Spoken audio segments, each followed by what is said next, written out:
What's going on YouTube? Knife Addiction 1890 here, back with another review. Today's review is going to be on the Todd Rexford Design Zero Tolerance 0801 Flipper.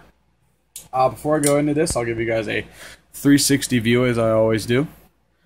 And I am very happy with this knife. I actually just got this in a trade, and I traded it for the Lion Steel that I reviewed earlier.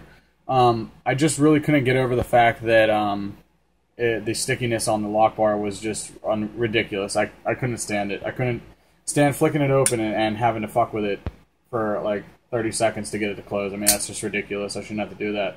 And this is such a great trade. I'm so glad I got this. And it did come with the blue anodized handles on it on both sides.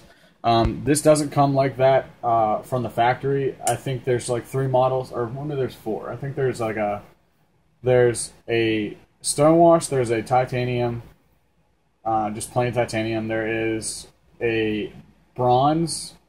I think it was a bronze, and then there's another one. I can't remember what it was. It's kind of the similar thing, but not bronze. It's like some kind of like dark coloring, like dark anodization. But very glad I got this one. Much happier than the Lion Steel, but this knife is just fantastic. I absolutely love this knife. I love the design. I love the feel in the hand. The ergonomics are just ridiculous on this knife.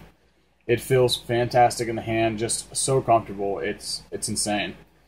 Centering is obviously, with the design of the scales being so close together, that it's pretty much impossible for it to be off center because it's so close. The blade's so close to each scale, so that's fantastic with it. Lockup is a little under 50%, so that's good too. So it's not all the way over yet. And blade play is non-existent, just like all the other ZTs that I have. The blade does have a little bit of scratches on it, but it's definitely really nice. I'm not sure if that's stonewashed or... I don't think it's stonewashed. It might be stonewashed, but very nice.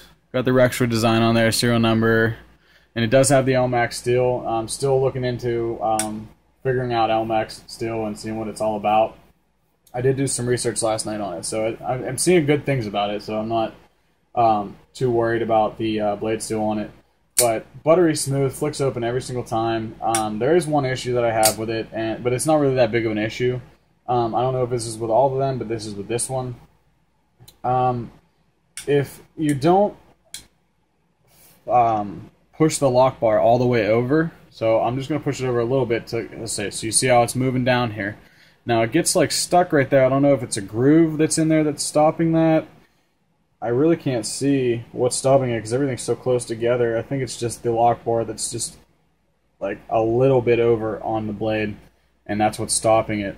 But if you push the lock bar over a little bit more, you're going to get it without it getting stuck. But it's not at a crazy stickiness. It's just a little bump, and I mean, I could probably just go like that one-handed, and it'll be fine. But if you guys can see this, so it'll stop it, and you see how that pretty much like unlocked itself right there. Now, if I push the handle all the way over, it doesn't get that sticky. So, like I said, it's not really that big of a deal, but overall, besides that, it's a really perfect knife. And anybody who's looking into getting a ZT, or anybody who doesn't even have this one yet, should definitely go pick this up. Just a really well-built knife. The D10 on this is insane.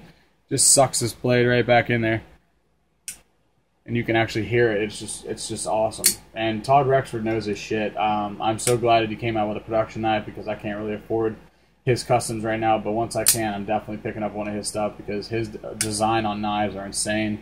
Well built, and you can't really beat him. He's one of the top guys on everybody who knows knives knows about Todd Rexford. But overall, fantastic knife. Probably one of my new favorite knives. Definitely like it better than my other ZTs that I've gotten. But we'll go over some specifications right here. The overall length of this is 8.2 inches. Blade length is 3.5 inches. And like I said before, it's LMAX steel. I think this is a stonewash finish. I'm not 100% sure. It does look a little scratched up, but that might be the stonewash on it. I'm not 100% sure. The scales on it are titanium, like mine. These are titanium. It's anodized. Like I said, it doesn't come like that off the production line. And the weight on it is just under 6 ounces, so it does have a little bit of weight to it, but it's not too bad. It's like not too heavy, but not too light, and it's just a perfect feel. Goes great with zero tolerance. I love how they're like a heavy kind of knife.